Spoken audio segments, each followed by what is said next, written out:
Hi friends, welcome to ஷண்முத் சமையல். இன்றைக்கி நம்ம செய்ய போகிற டிஷ் மஸ்க் மிலன் பஞ்ச். இது வீட்டில் இருக்க குட்டீஸ்லேருந்து பெரியவங்க வரைக்கும் ரொம்ப விரும்பி சாப்பிடக்கூடியது. முலாம்பழத்தை வச்சு ஒரு ஹெல்த்தியான ஈஸியான சட்டுன்னு செஞ்சு முடிக்கிற ஒரு டிஷ்ஷை பார்க்கலாம் வாங்க. ஃபஸ்ட்டு ஜாரில் 20 பாதாம் போட்டுக்கிறேன். அடுத்து 10 முந்திரி போட்டுக்கிறேன். ரொம்ப நைஸாக அரைக்காமல் ஓரளவு குறுநையாகவே அரைச்சிக்கலாம். உங்களுக்கு வேணும்னா நீங்கள் சின்ன சின்னதாக கட் பண்ணி கூட சேர்த்துக்கலாம். அரைச்சது இந்த அளவுக்கு இருந்தாவே போதும். இதை நான் ஒரு பவுலில் சேஞ்ச் பண்ணிக்கிறேன்.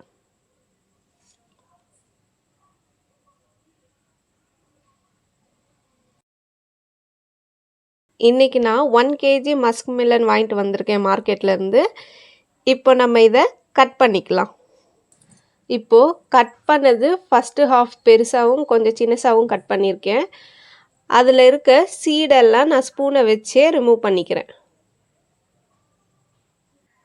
அடுத்து பழத்தில் இருக்க சீடெல்லாம் ரிமூவ் பண்ண பின்ன நான் இந்த பழத்தில் இருக்க பல்ப்பை மட்டும் இப்போ ஸ்பூனை வச்சு நல்லா எடுத்துக்கிறேன். நீங்கள் இது எடுக்க முடியல அப்படின்னா கத்தி வச்சு கூட ஃபுல்லாக ரிமூவ் பண்ணி எடுத்துக்கலாம். இப்போது எல்லா பழத்தையும் நான் ஃபுல்லாகவே ரிமூவ் பண்ணிட்டேன். ரிமூவ் பண்ணி ஒரு தட்டில் எடுத்து வச்சுருக்கேன். அடுத்து ஒரு ஜாரில் நம்ம எடுத்த பல்ப்பில் பாதியை மட்டும் போட்டுக்கிறேன். அது கூட பால் 1/4 லிட்டர் சேர்த்துக்கிறேன். சுகர் தேவையான அளவு போட்டுக்கலாம். நான் இங்கே 3 டேபிள் ஸ்பூன் போட்டுக்கிறேன். உங்களுக்கு சர்க்கரை அதிகமாக தேவைப்படுதுன்னா நீங்கள் அதுக்கேற்ற மாதிரி போட்டுக்கோங்க. இது எல்லாத்தையும் நல்லா அரைச்சி எடுத்துக்கலாம். நான் அரைச்சி எடுத்துக்கிட்டது தண்ணி சேர்க்காம அரைச்சிருக்கேன். அதே மாதிரி நீங்களும் அரைச்சி எடுத்துக்கோங்க. அரைச்சது இந்த மாதிரி இருந்தால் போதும். பாதி பழத்தை தான் நம்ம ஜூஸ் போட யூஸ் பண்ணோம். மீதி பழத்தை சின்ன சின்ன பீஸாக நம்ம கட் பண்ணி ஒரு பவுலில் வச்சுக்கலாம். தேவையான பொருள்லாம் ஃபஸ்ட்டு ரெடி பண்ணியாச்சு. நம்ம இப்போது பஞ்ச் செய்கிறது எப்படின்னு பார்க்கலாம் வாங்க. நான் பல்ப்பை ரிமூவ் பண்ண அதே பழத்தை தான் இப்போ எடுத்திருக்கேன். அதில் ஸ்கின் மட்டும்தான் இருக்குது. அதுலேயே நம்ம பஞ்ச் ரெடி பண்ணலாம்.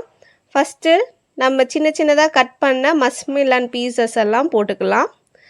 அடுத்து நம்ம அரைச்சி வச்சுருந்த ஜூஸை சேர்த்துக்கலாம்.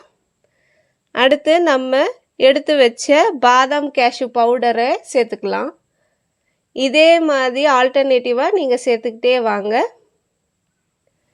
இதே மாதிரி ஆல்டர்னேட்டிவாக நீங்கள் இந்த ஃபுல் பழமும் ரொம்புற வரைக்கும் ஃபில் பண்ணிக்கோங்க.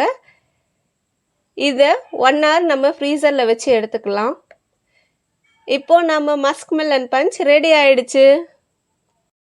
அடுத்து 1 hour கழித்து ஃப்ரீசரில் வச்ச மஸ்க் மிலன் பஞ்ச் ரெடி ஆயிடுச்சு. வாங்க சாப்பிட்லாம். இதே மாதிரி நீங்களும் வீட்டில் ட்ரை பண்ணி பாருங்கள்.